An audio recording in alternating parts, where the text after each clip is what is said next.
Assalamualaikum warahmatullahi wabarakatuh.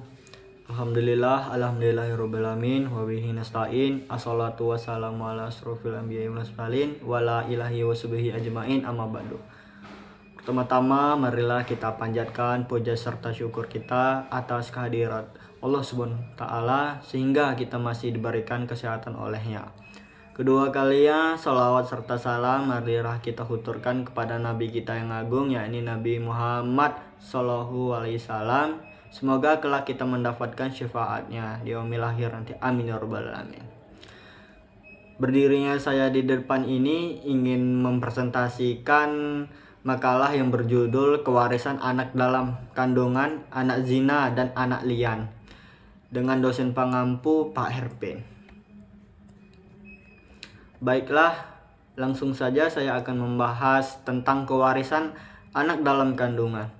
Dalam membahas manusia dalam kedudukannya sebagai mukallaf atau subjek hukum, ilmu fikih mengklarifikasi seseorang itu memiliki dua kecakapan yang dalam terminologi fikihnya berupa ahliyah, ialah ahliyat al-ada atau kecakapan dalam berbuat, bertindak hukum, dan ahliyat atau kecakapan dalam berhak. Kecakapan dalam berbuat, bertindak hukum ahliyah al-ada ada dua, yaitu pertama ahliyah al-ada al-kamilah dalam tanda kurung sempurna dalam kecakapan bertindak hukum, dan yang kedua ahliyah al-ada al-nakisah tidak sempurna dalam kecakapan bertindak hukum. Nah, begitu juga ahliyah al-wujud ada dua, yaitu yang pertama ahliyah al-wujud al-kamilah dan dua ahliyah al-wujud nakisah. Baik, langsung saja saya akan membahas apa syarat bayi di dalam kandungan memperoleh harta waris. Nah, dalam syarat bagi bayi agar memperoleh harta waris adalah sebagai berikut. Yang pertama, bayi yang wujud di dalam kandungan tersebut dilahirkan dalam kondisi hidup. Apabila anak tersebut dilahirkan dalam kondisi mati, maka bayi tersebut tidak akan memperoleh harta warisan dari muwaris. Sedangkan indikator dari kondisi hidup adalah semisal menangis, sebagai mana sabda Rasulullah SAW. Dan yang kedua, anak tersebut sudah ada dalam kandungan ibunya pada saat muwarid. Orang yang mewariskan harta waris tersebut telah mati. Wujudnya anak pada kandungan ibu hubungan sangat terkait erat dengan adanya nasabiah, dalam kurung hubungan darah atau nasab, antara anak tersebut dengan orang yang meninggal dunia. Hal ini dikarenakan nasabiahnya, hubungan darah atau nasab dari anak bayi itu yang terpenting adalah dengan melalui dua orang tua anak tersebut.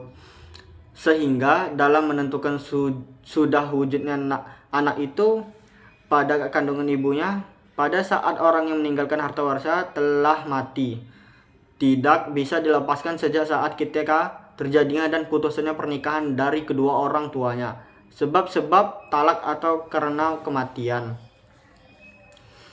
Oleh karena itu, guna menentukan sudah wujudnya anak itu di dalam kandungan, maka wajib memperhatikan yang pertama, jarak masa minimal seorang anak lahir sesudah wujud akad nikah, sehingga yang menjadi masalah adalah berapa lamakah masa minimal seorang wanita yang hamil sampai melahirkan.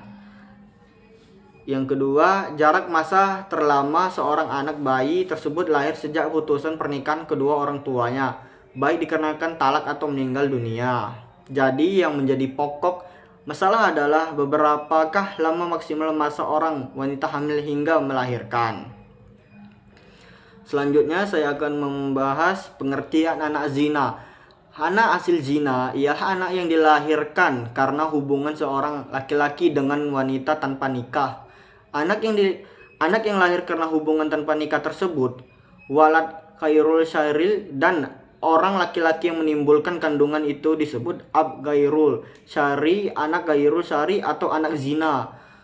Tadi tidak ada hubungan darah dengan ab gairu syari menurut hukum. Karena tidak ada hubungan waris mewaris, anak tersebut hanya mempunyai hubungan darah dengan kerabat ibunya, yang berarti juga mempunyai hubungan ahli waris. Semua ulama 4 madhab sepakat bahwa anak zina tidak mempunyai hubungan nasab dengan bapaknya, karena nasab itu mulia dan dimuliakan.